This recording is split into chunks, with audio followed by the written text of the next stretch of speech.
Bom dia. Hoje a gente vai fazer alguns exercícios sobre intertextualidade, né, o que a gente viu ontem, né, que é um conjunto que contribui para a organização de textos, é responsável pelos diálogos entre esses textos, a relação de texto com o outro previamente existente. Né? Então, sempre tem, na intertextualidade, a gente vai encontrar um texto de origem, né, e o outro relacionado a ele. Né? Eles fortalecem a argumentação, né, do autor para a produção desses textos e garante uma consciência no ponto de vista que é apresentado pelo escritor. Né? Então, os textos que a gente lê, né, as conversas que ouvimos, os filmes, peças de teatros e outras manifestações artísticas, né, com as quais temos contato, eles armazenam-se tudo no nosso espírito, né? Então, a gente vai ver, nós vimos ontem que nós temos essa construção da intertextualidade, né? Que ela pode ser implícita, pode ser explícita também, né? Vimos os tipos, né? Que é a paródia, a paráfrase, né?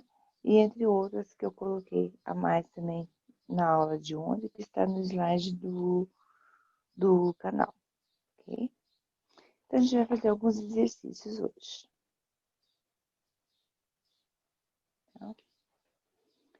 Sobre o conceito de intertextualidade, podemos afirmar a introdução intertextualidade, a introdução de novos elementos no texto, pode também retomar esses elementos para introduzir novos referentes.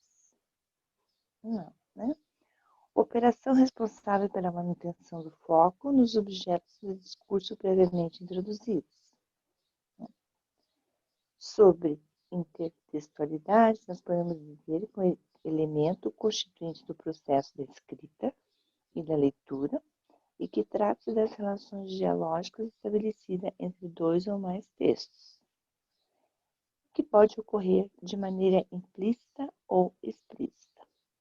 Então, as corretas é a 3 e a 4. Né?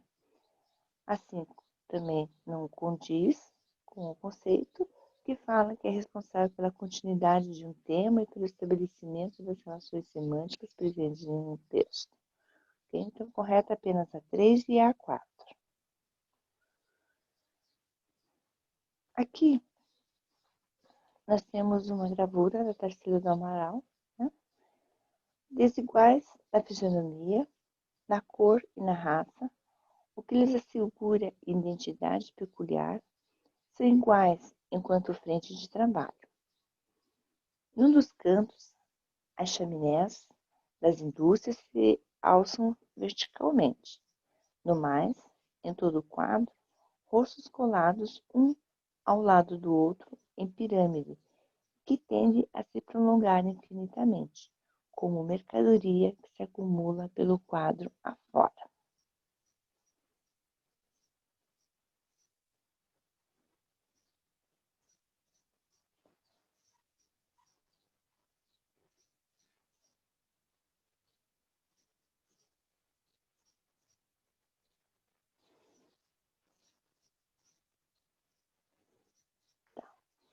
Então, o texto apontado no quadro de Tarsila do Amaral, um tema que também se encontra nos versos transcritos é.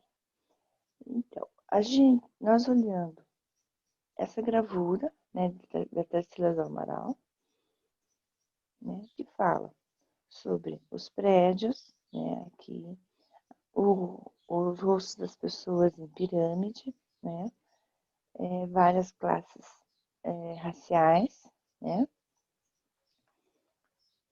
dentro deste quadro. Né. Eu pergunto, dentro desse texto da Tarsila, qual o tema de uma outra obra, de uma outra leitura, né? Eles podem ser transcritos. A. Pense nas meninas cegas inexatas. Pense nas mulheres, Rotas Alteradas, de Vinícius de Moraes.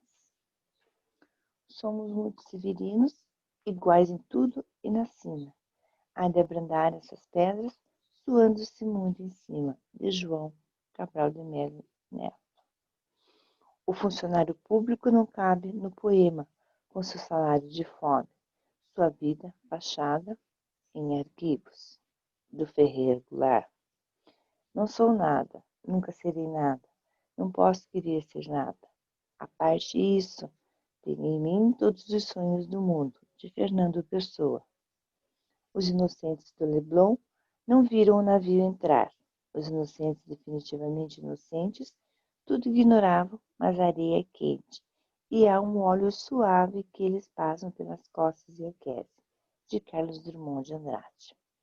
Nós observamos aqui no quadro da Tarsila, né, Operários, uma linguagem extralinguística, né, que sugere que a diversidade individual é considerada pelo conceito da igualdade de condição do trabalho e, consequentemente, desconsiderada na vida.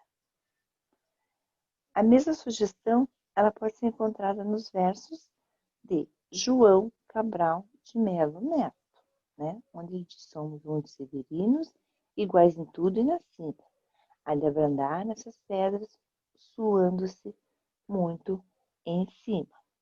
Né? Então, a gente vai encontrar isso nos textos nos versos do João Cabral de Melo Neto. Porque na fala do protagonista, a gente pode observar a dissolução da individualidade dos nordestinos no trabalho de lavrar a terra, né? A intertextualidade configura-se por meio de diálogo e existe entre a tela de Tarsila e o trecho do livro do João Cabral de Melo Neto. Tá? Então, é a letra B. Aqui nós temos a figura, né, de uma placa, onde diz proibido fumar, né? Que é proibido fumar no local. Aqui eu tenho um proibido pessoas obesas, né? E proibido barulho, proibido buzinas.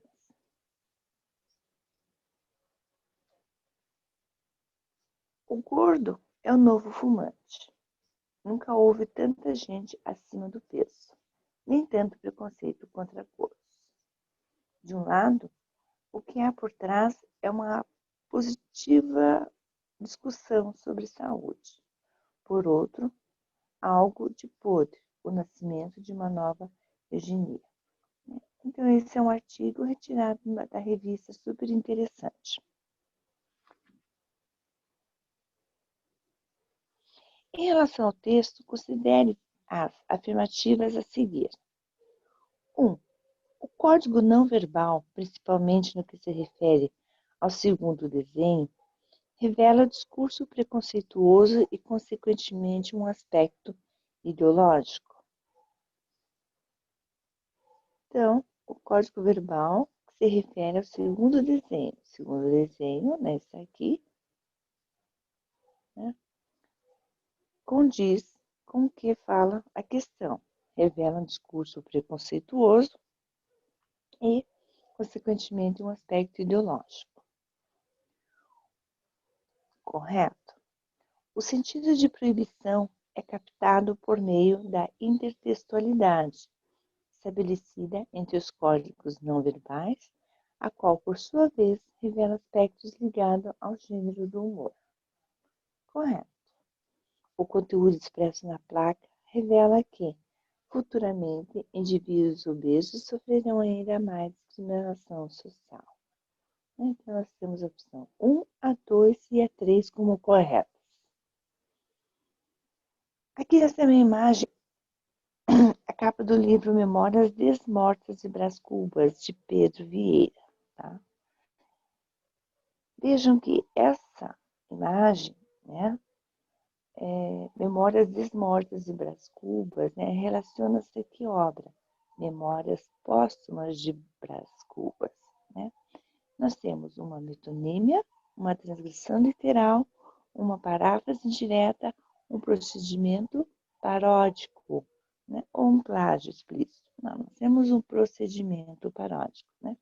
Então, veja a relação, né, de dois textos, de duas obras, né? A original, que seria Memórias Póstumas de Brás Cubas, com Memórias Desmortas de Brás Cubas. Então, no caso aqui, uma paródia, né? Um procedimento paródico. Os textos 1 e 2 apresentam intertextualidade, que, para Júlia Kristeva, é um conjunto de enunciados, tomados de outros textos que se cruzam e se relacionam. Dessa forma, pode-se dizer que o tipo de intertextualidade do texto 1 em relação ao texto 2 é. Então, qual o tipo de intertextualidade entre o 1 e o 2? Nós temos um trecho da música do Claudinho Bochecha, que diz: avião sem asa, fogueira sem brasa, sou eu assim sem você. Futebol sem bola, piu-piu sem frajola, sou eu assim sem você.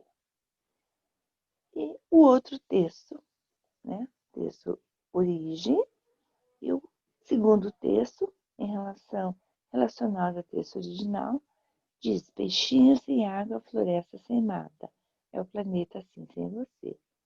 Rios poluídos, indústria do inimigo, é o planeta assim sem você. Então, que tipo de qualidade eu tenho? Uma epígrafe, pois o texto 1 recorre a trecho do texto 2 para introduzir seu texto. Eu tenho uma citação, porque há a transcrição de um trecho do texto 2 ao longo do texto 1. Eu tenho uma paródia, pois a voz do texto 2 é retomada no texto 1 para transformar o seu sentido, levando a uma reflexão crítica. Então, é a letra C, né? Eu tenho uma paródia, né? Onde a voz do texto 2 é retomada no texto 1, né? Olha aqui. É o planeta assim sem você, né? Fogueira sem asa, fogueira sem brasa, sou eu assim sem você. É o planeta assim sem você.